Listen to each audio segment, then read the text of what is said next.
Tu te trouves en Afrique.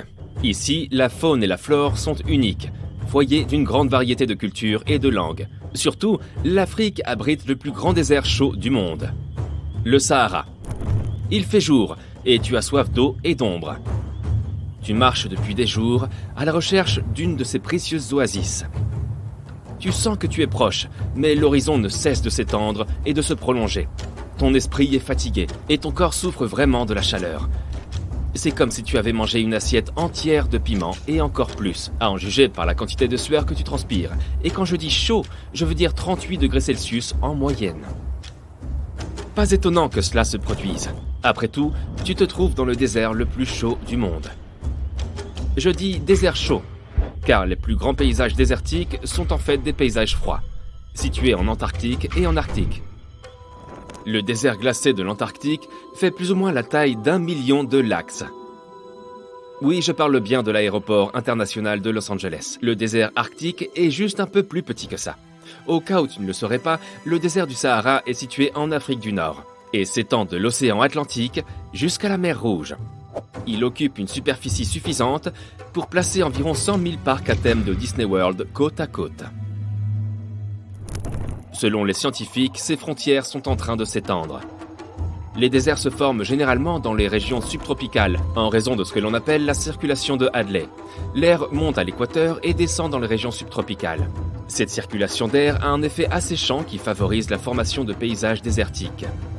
Depuis les années 1920, on estime que le Sahara s'est étendu de plus de 10%.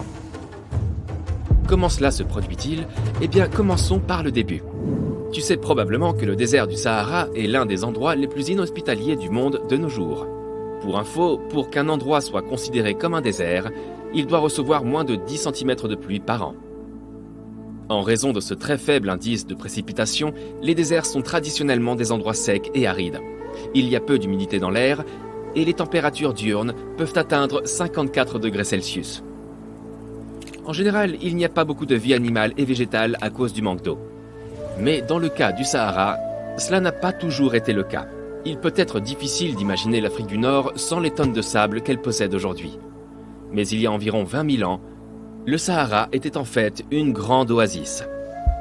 Des découvertes récentes montrent des preuves évidentes de ce que les scientifiques appellent désormais le Sahara vert. Au milieu des années 1800, un explorateur allemand qui traversait le Sahara a découvert des peintures et des gravures que des artistes nomades avaient laissées derrière eux. Ce qu'il a vu dans ces peintures ne ressemblait en rien à ce qui l'entourait réellement. Au lieu d'un paysage aride avec seulement des chameaux et une végétation désertique, les peintures rupestres représentaient des animaux de la jungle tels que des girafes et des hippopotames. Il y avait même des images de bétail et d'animaux de pâturage comme des bovins et des moutons, ce qui semble impossible pour le Sahara d'aujourd'hui. Les artistes dessinent généralement ce qu'ils voient autour d'eux. C'est pourquoi cette découverte a vraiment intrigué l'explorateur allemand. Les dessins étaient si précis que les artistes ont dû avoir un contact étroit avec ces animaux. On peut trouver cet art rupestre dans toute la partie nord du continent africain, du Sahara occidental à l'Arabie saoudite. Les géologues se sont rapidement intéressés eux aussi à cette question et ont trouvé les premiers indices que cela pouvait signifier. Ils ont pu confirmer qu'en fait, l'Afrique du Nord était autrefois beaucoup plus humide. Ils ont trouvé des preuves dans les sédiments des eaux profondes au large des côtes de la Mauritanie. Des carottes de sable et de boue sous-marine, également connues sous le nom de couches d'air saharien, ont montré aux géologues qu'en fait un Sahara vert était possible. Plus la poussière s'échappe du désert et se dépose au fond de l'océan, plus le climat de la région est sec. Les carottes de sédiments montrent qu'il y avait beaucoup moins de poussière, 2 fois moins, en provenance d'Afrique du Nord pendant la période humide. Cette période est liée au cycle naturel de la Terre. Normalement, la Terre tourne selon une inclinaison de 23,5 degrés. Mais cet angle n'est pas constant et change au fil du temps. L'inclinaison de la Terre est responsable de la quantité de lumière que reçoit chaque hémisphère. Elle affecte plusieurs fonctions de l'écosystème de la planète. À l'époque du Sahara vert, la Terre recevait entre 4 et 8% de plus de lumière solaire qu'aujourd'hui. Ainsi, lorsque la Terre s'est inclinée il y a environ 20 000 ans, l'hémisphère nord a reçu plus de lumière solaire directe, ce qui a affecté les niveaux d'humidité dans la région. Le réchauffement de l'hémisphère nord a eu une incidence sur le fonctionnement des moussons, plus particulièrement la mousson d'Afrique de l'Ouest. Les moussons sont des systèmes de vent qui affectent l'indice de précipitation et les niveaux d'humidité d'une région. Lorsqu'une partie du globe se réchauffe, cela permet à davantage d'air de s'élever. Ils se combinent avec le vent pour attirer l'humidité dans l'atmosphère. Petit à petit, l'Afrique du Nord est également devenue plus humide. Cette humidité supplémentaire a rendu le Sahara si irrigué qu'il y avait de véritables étendues d'eau dans la région. Avec la croissance de la végétation, les plantes ont mieux retenu l'humidité que le sable nu. Il existe des preuves de l'existence de bassins naturels dans tout le Sahara et de lacs si grands qu'ils pourraient y contenir tous les grands lacs des États-Unis. Les archéologues ont découvert des preuves de l'existence de communautés dynamiques dans ce qui est aujourd'hui une zone aride. Apparemment, les cultures anciennes ont su tirer pleinement parti de la période humide de l'Afrique. Selon les chercheurs, la population humaine a atteint son apogée dans le Sahara il y a environ 9000 ans. On trouve des traces de foyers, d'outils de chasse, d'hameçons et même de monticules d'eau de poissons. Les archives montrent qu'il y a eu plus de 230 périodes vertes sur une période de 8 millions d'années. Le rayonnement solaire change constamment en raison des cycles orbitaux naturels. C'est pourquoi la Terre assistera très certainement à un autre épisode de Sahara vert. Cela pourrait être dans des milliers d'années, certes, mais cela arrivera. De la même manière que le Sahara deviendra vert, il deviendra aussi de nouveau jaune. Disons-le comme ça pour résumer. Il suffira d'une inclinaison axiale importante et de quelques années de réajustement. Cependant, un autre phénomène retient actuellement l'attention des scientifiques. Des études récentes de la National Science Foundation, menées par l'Université du Maryland, montrent que le Sahara s'est étendu de 10% au cours des 90 dernières années. Ce phénomène se dénomme désertification, ce qui signifie littéralement que les terres fertiles se transforment en terres désertiques. Le désert du Sahara progresse désormais dans la région semi-aride du Sahel. En 1950, cette région comptait 31 millions d'habitants. Aujourd'hui, sa population dépasse les 100 millions d'habitants. Cette croissance démographique rapide a largement contribué à l'expansion du Sahara. Les agriculteurs, autrefois nomades, ont commencé à se sédentariser. L'utilisation des terres s'est intensifiée, ce qui a contribué à affaiblir le sol. La demande de nourriture a entraîné une surexploitation des terres, de sorte qu'une part encore plus grande de celle-ci s'est transformée en désert. L'étude montre également que les cycles climatiques naturels peuvent affecter les précipitations dans le Sahara et le Sahel. Les scientifiques affirment que tous les déserts fluctuent, et pas seulement le Sahara. La frontière d'un désert peut s'étendre pendant l'hiver sec et se contracter durant l'été plus humide. Au sud du Sahara se trouve le bassin du Tchad. Il s'agit d'une étendue d'eau naturelle qui sert désormais d'indicateur de l'expansion du Sahara. Le bassin du Tchad est situé dans la région où le Sahara progresse vers le sud. Un expert en atmosphère et en océan de l'Université du Maryland explique que les précipitations ont fortement diminué dans toute la région. En raison de la réduction des précipitations, il y a moins d'eau dans tout le bassin, et même le lac Tchad s'assèche. Tout comme le Sahara, le désert d'Atacama au Chili, réputé le plus sec du monde, est également en expansion. Il est situé au nord de la ville de Santiago, et sa frontière sud s'étend vers la capitale chilienne. Le climat devient de plus en plus sec ici, et la ville de Santiago risque de devenir elle-même une région aride ou semi-aride. Les vallées autrefois fertiles des rivières locales, qui ont vécu de l'agriculture et de l'élevage pendant de nombreuses générations, perdent leurs revenus à mesure que la terre chilienne se transforme en désert. Depuis 2010, Santiago a reçu seulement un tiers de ses précipitations habituelles. En dehors de la ville, les agriculteurs creusent des trous à la recherche de l'or bleu, c'est-à-dire tout simplement l'eau. La situation ici est très similaire à celle du Sahel. Alors dis-moi, as-tu été aussi surpris que moi de découvrir ce qui se passe dans la région sahélienne ? N'hésite pas à partager dans les commentaires ci-dessous. Sous le soleil brûlant, parmi les dunes de sable, quelque part dans le désert du Sahara, tu marches à la recherche d'un trésor ancien. Finalement, tu trouves un étrange rocher dans le sable. Il est grand, ressemble à un gros morceau de charbon ou de roche noire, mais quelque chose de brillant à sa surface rend la roche inhabituelle. Cette trouvaille unique est la chose la plus ancienne qui ait jamais été découverte sur notre planète. Cette roche est née bien avant que la Terre n'apparaisse dans l'espace. La météorite inhabituelle a été trouvée en 2020 dans une zone reculée du désert du Sahara. Les scientifiques ont analysé les isotopes de magnésium et d'aluminium à la surface de la pierre et ont découvert que son âge est d'environ 4,5 milliards d'années. Pour l'instant, il s'agit du plus ancien échantillon de magma provenant de l'espace de l'histoire. Il appartient à une petite protoplanète qui n'a pas eu le temps de se former complètement. Cela s'est passé il y a très longtemps, lorsque notre système solaire se formait. De nombreux astéroïdes gigantesques flottaient alors dans l'espace. Certains d'entre eux se sont transformés en énormes corps célestes qui sont ensuite devenus des planètes. Les grosses planètes rocheuses ont absorbé les plus petites. La roche faisait partie d'une petite protoplanète qui venait de commencer sa formation. Mais un autre astéroïde monstrueux l'a détruite. La planète s'est brisée en milliards de morceaux. Certains d'entre eux sont devenus des parties d'autres planètes. D'autres se sont envolés en dehors du système solaire. Et un morceau a erré dans l'espace jusqu'à la formation de notre Terre. Après cela, il a heurté l'atmosphère de la planète et est tombé dans le territoire aujourd'hui connu sous le nom de désert du Sahara. La roche a été découverte en 2020, mais l'érosion des roches extraterrestres montre qu'elle aurait pu tomber bien plus tôt. Cette chose ancienne pesant environ 30 kg a plusieurs morceaux de différentes météorites à l'intérieur. En termes simples, c'est une roche volcanique composée de lave. Elle a refroidi, s'est solidifiée et s'est cristallisée. C'est pourquoi on peut y remarquer la présence de paillettes. Les scientifiques espèrent qu'une étude plus poussée de la roche permettra d'en apprendre davantage sur la fondation de notre système solaire. Le plus gros astéroïde découvert aux États-Unis est Willamette. Sa taille est de 7,8 mètres carrés et son poids est de plus de 15 tonnes, soit la moitié du poids d'un bus. Plusieurs personnes peuvent tenir sur l'espace de cet objet de l'espace. Mais le plus intéressant, c'est que ce n'est pas une roche comme la plupart des météorites qui ont été trouvées. Willamette est composé de nickel et de fer. Ce morceau de métal massif a été découvert en 1906. Aujourd'hui, l'énorme roche est conservée au Musée américain d'histoire naturelle. La plus grande météorite jamais trouvée s'appelle Oba. Elle est située en Namibie et n'a jamais été déplacée car elle est trop lourde. Le poids de Oba est de 60 tonnes, soit plus qu'un tank. Un événement spatial s'est produit le 28 février dans le sud-ouest de l'Angleterre. Ce jour-là, un énorme flash a illuminé le ciel. Puis, il y a eu un grand fracas. Plusieurs habitants ont ouvert la porte de leur maison et ont remarqué une tache noire de suie sur la pelouse. Ils ont immédiatement deviné ce qui s'était passé et ont signalé la trouvaille au réseau britannique d'observation des météorites. Si jamais tu trouves une météorite, signale-la le plus vite possible à un centre de recherche géologique ou spatial. Plus une roche spatiale reste longtemps sur le sol, plus elle perd rapidement de sa valeur.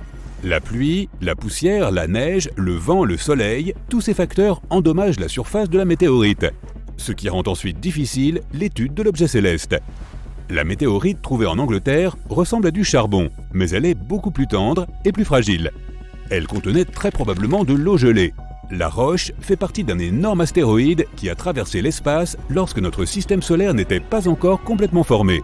On a trouvé une combinaison unique de minéraux à l'intérieur de la roche, qui pourrait aider les scientifiques à en savoir plus sur les origines du système solaire et de la vie sur Terre. Rendons-nous maintenant en Allemagne, dans la petite ville de Nordlingen. Une énorme météorite ancienne est cachée ici. Il est très difficile de la remarquer, à moins de connaître le secret de cette ville. Tu te promènes dans ces jolies petites rues et tu admires les bâtiments à l'architecture magnifique. Tu y passes toute la journée et tu ne vois rien qui te fasse penser à une météorite. Pour résoudre ce mystère, tu dois quitter la ville. Tu montes alors sur une haute colline et tu vois que la ville est située dans une cuvette. Pendant longtemps, les habitants étaient persuadés que la ville était située dans le cratère d'un volcan éteint. Si tu regardes les maisons sous un certain angle, tu remarqueras peut-être un éclat inhabituel qui en émane. Au milieu du XXe siècle, un groupe de géologues est venu ici et a immédiatement déclaré que le cratère ne ressemblait pas à celui d'un volcan. Non, la ville a en fait été construite sur un énorme cratère laissé par une météorite. Le gigantesque corps céleste est tombé ici il y a environ 15 millions d'années. Il était si chaud que les bulles de carbone à l'intérieur se sont instantanément transformées en petits diamants. Lorsque les gens ont construit la ville, ils ne savaient pas qu'ils utilisaient des pierres précieuses, car les diamants étaient à peine visibles. Les habitants n'ont jamais attaché d'importance au fait que les murs de la ville brillaient de façon inhabituelle au soleil. Aujourd'hui, ils pensent que cet endroit a été construit à partir de diamants tombés du ciel. Notre prochain arrêt est à nouveau au Royaume-Uni. Cette fois, les rochers sont d'origine terrestre. Le célèbre site de Stonehenge. Les gens ont placé ici des cercles de pierre dans un certain ordre. Tout le monde connaît ce monument archéologique, mais personne ne sait avec certitude la raison de sa création. Une autre construction, construite à partir de roches mystérieuses, a été découverte à seulement 3 km de là. On l'a baptisé Superhenge. Il est plus grand, plus lourd et prend plus de place. Chaque plaque ici mesure 4,50 m, ce qui correspond à la hauteur de 2 étages. Autrefois, les pierres se tenaient verticalement et formaient un énorme demi-cercle. Mais quelqu'un a renversé les pierres il y a environ 4500 ans, si bien qu'on n'a pas pu les détecter pendant longtemps. Les scientifiques ne peuvent toujours pas résoudre le mystère de Superhenge, mais ils pensent que les pierres verticales faisaient partie d'un énorme monument. D'autres rochers étonnants se trouvent dans le sud du Costa Rica. Il y en a des grosses, de la taille d'un humain, et d'autres plus petites, de la taille d'une boule de bowling. Et elles ont toutes une forme parfaitement ronde. Ces sphères rocheuses géantes ont été créées par des humains. Il a fallu des années de polissage à l'aide d'outils en pierre pour obtenir cette forme ronde parfaite. Ces boules sont incroyablement lourdes, mais peuvent facilement rouler comme un ballon de basket. Toutes les roches sont d'un âge différent. Certaines d'entre elles ont été créées il y a environ 2500 ans. La plupart d'entre elles sont faites de magma volcanique fondu. À ce jour, les scientifiques ne savent pas dans quel but ces pierres étaient utilisées. Elles ont été trouvées dans différentes parties du Costa Rica, près des grandes villes. Il est possible que les anciennes civilisations les aient installées spécifiquement pour montrer la grandeur des rois locaux. De plus, de nombreux experts pensent que les pierres ont été utilisées comme outils pour étudier l'astronomie. Les personnes qui connaissaient l'utilité des roches ont disparu et l'histoire des pierres s'est perdue avec elles. Terminons notre voyage avec la découverte archéologique la plus étonnante de toutes. Tu te promènes dans le désert péruvien et tu grimpes sur une petite colline. Tu regardes en bas et tu remarques que la surface de la colline est couverte de lignes étranges. Tu t'éloignes et tu vois un énorme chat sur la colline. Un tel dessin s'appelle un géoglyphe. Sa longueur est d'environ 35 mètres, ce qui correspond à la moitié de la taille d'un avion de ligne Boeing. Les archéologues ont découvert le chat géant en 2020 et ont découvert qu'il avait été créé quelque part entre 200 et 100 avant notre ère. Ce dessin énorme fait partie d'un groupe mystérieux de différentes images. En plus du chat, il y a d'autres animaux, des plantes et des personnages fantastiques. Tous ont été trouvés dans le désert péruvien. Le chat a été trouvé par hasard. Les archéologues ne l'ont pas vu au début car l'érosion naturelle sur le flanc de la colline a presque effacé la silhouette. Tu as prévu de passer tes vacances d'été en Afrique. Ta destination finale sera le désert du Sahara. Il est situé dans le nord du continent et s'étend de l'océan Atlantique à la mer Rouge. Tu es impatient de monter à dos de chameau et de découvrir les très riches cultures de la région. Après un long voyage en avion, te voilà enfin arrivé. Tu es dans le plus grand désert chaud du monde. Savais-tu qu'il fait 9,2 millions de kilomètres carrés ? Après avoir bu des litres d'eau glacée, tu es enfin prêt pour ta première aventure. Ton guide te propose de choisir. Tu peux choisir 2 semaines à visiter différentes oasis ou tu peux aider les locaux à résoudre un mystère persistant. Au plus profond du désert, non loin de la ville de Fogareth-Ezwa, quelque chose de très étrange t'attend. Un ensemble d'immenses cercles sont dessinés dans le sable. Il y en a des dizaines et ils s'étendent sur des kilomètres en ligne droite. On les a découverts grâce aux images de Google Earth il y a plusieurs années de cela. Et depuis lors, ils font l'objet de débats sans que personne ne parvienne à percer leur mystère. Le plus curieux, c'est qu'ils se trouvent à des kilomètres de toute activité humaine, loin des villes et des routes. Le moyen le plus rapide d'en savoir plus sur cet étrange phénomène est de poser des questions. Alors tu prends ton carnet et tu pars interroger les gens du coin. N'importe qui peut être utile. Les géographes comme les anthropologues, les doyens des villages, les historiens.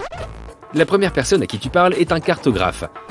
Tu dois savoir si ces cercles sont authentiques ou ne sont qu'une erreur d'imagerie satellite. T'adresser à ceux qui travaillent pour Google Earth est donc une bonne idée. Et tu apprends que les cercles sont bien réels. On peut les voir sur des photos prises à différentes époques. Ensuite, il te faut comprendre pourquoi ils sont là. Au bout de 2 jours d'interview, tu as une première piste. Ces cercles pourraient être le résultat de l'activité pétrolière. Selon les experts, cette hypothèse est tout à fait plausible. L'Algérie est riche en ressources naturelles, tu te dis donc que c'est possible. En général, lorsque les compagnies souhaitent savoir si le sol vaut la peine d'être creusé, elles font d'abord appel à des sismologues. L'analyse sismique d'une région consiste, entre autres, à propager les ondes dans le sol. Selon les résultats obtenus, on peut savoir ce qui se trouve sur la surface.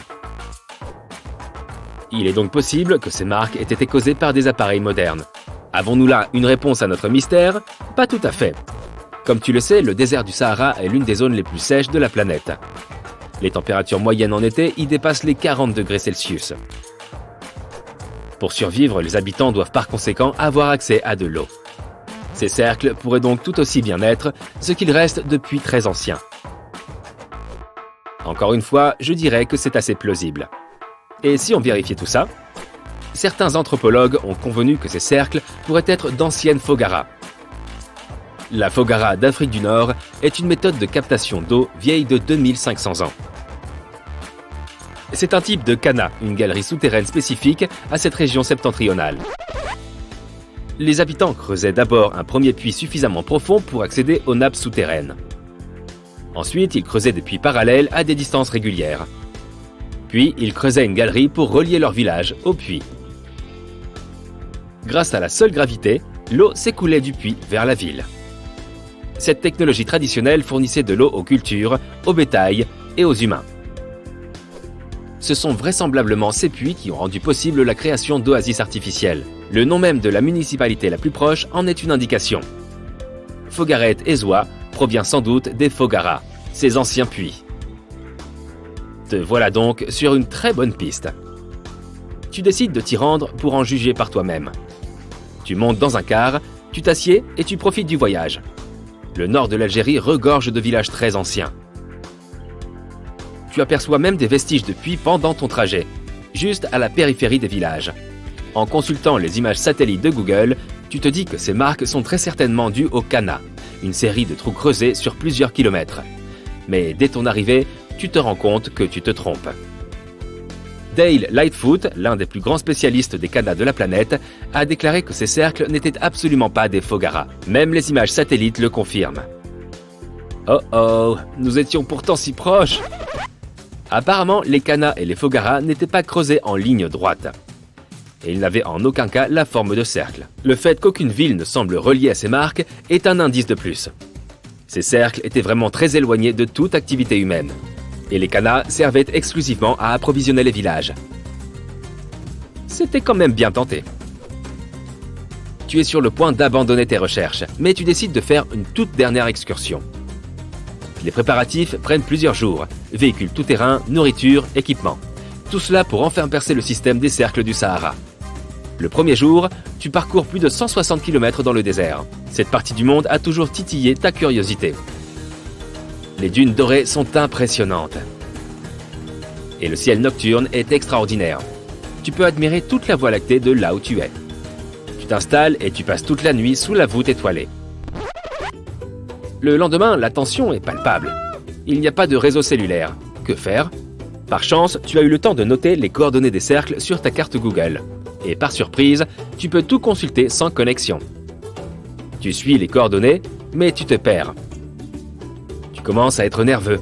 Tu te dis que tout a été en vain. Mais avec ton équipe, vous remontez dans la voiture et vous roulez encore quelques kilomètres au-delà des coordonnées indiquées sur ton téléphone. Au bout d'un trajet très chaotique, tu n'en crois pas tes yeux. Tu as devant toi un immense cratère dans le sable. Il est entouré de 12 trous plus petits. Du ciel, ça ressemble à une horloge, sans les aiguilles bien sûr. Mais de ta position, les marques sont à peine visibles. Tu aurais pu passer devant sans les voir. En explorant la zone, tu remarques quelque chose de similaire dans tous ces trous. Des câbles de métal, de longs câbles que tu peux tirer du sol.